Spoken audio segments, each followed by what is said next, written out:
Здравствуйте, друзья!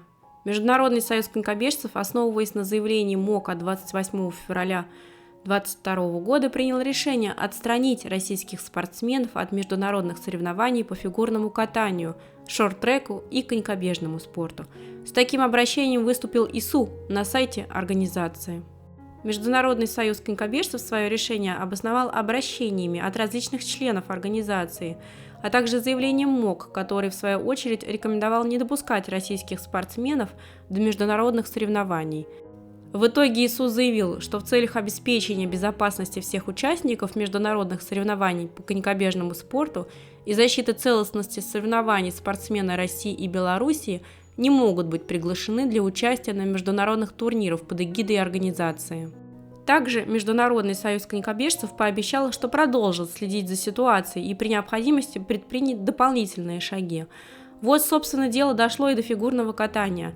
Видимо, по мнению ИСУ, отстранение сильнейших фигуристов мира прекрасно поддерживает целостность соревнований. По-моему, теперь можно точно сказать, что международные спортивные организации в своем сегодняшнем виде не могут дальше существовать. Думаю, когда все, что происходит сейчас, закончится и придет в более прогнозируемое состояние, ИСУ, МОК должны быть как минимум реорганизованы. Ведь сейчас вышли наружу сразу несколько очень важных и острых проблем. Дело не только в том, что спорт в очередной раз смешали с политикой.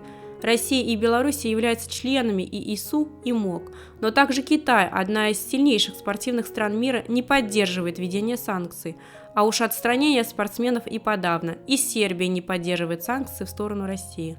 Получается, что в нынешней ситуации есть как минимум две позиции – за отстранение и против.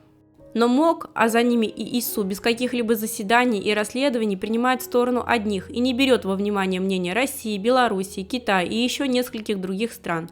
Даже их не рассматривает, тем самым подтверждая то, что в организации есть страны, которые правят балом, и все остальные, а значит, никакой объективности речи не может быть.